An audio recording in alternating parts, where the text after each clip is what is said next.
វាយអ៊ីរ៉ង់អស់រយៈពេល13យប់ជាប់គ្នានឹងទៅទទួលបានផែនការវាយប្រហារថ្មីត្រៀមបន្តនៅយប់ថ្ងៃទី14ប្រធានាធិបតីអាមេរិកលោកដូណាល់ត្រាំស្រាប់តែមិនព្រមចុចភ្លើងខៀវវាយបន្តការដកដៃភ្លាមនេះកើតឡើងខណៈដែលទីប្រឹក្សាជាន់ខ្ពស់អាមេរិកព្រមានថាការបន្តសង្គ្រាមអាចបង្ខំឲ្យអាមេរិកប្រើមីស៊ីលការពារដែនអាកាសកាន់តែច្រើននឹងធ្វើឲ្យមូលដ្ឋានទ័ពរបស់ខ្លួននៅមជ្ឈមបូព៌ាប្រឈមនឹងហានិភ័យខ្ពស់ជាងមុន The New York Times និង CNN រាយការណ៍ដូចគ្នាថាក្តីបារម្ភនេះត្រូវបានលើកឡើងនៅក្នុងកិច្ចពិភាក្សាកាលពីថ្ងៃទី25ខែកក្កដាឆ្នាំ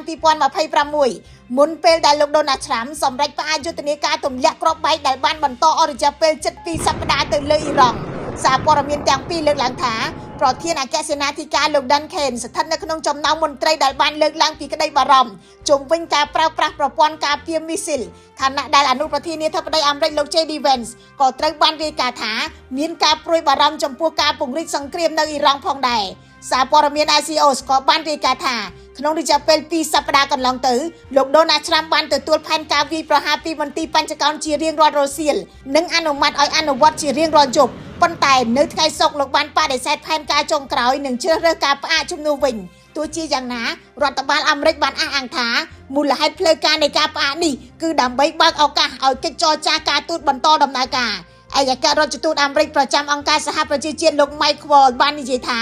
លោកត្រាំចង់ទុកផ្លូវចរចា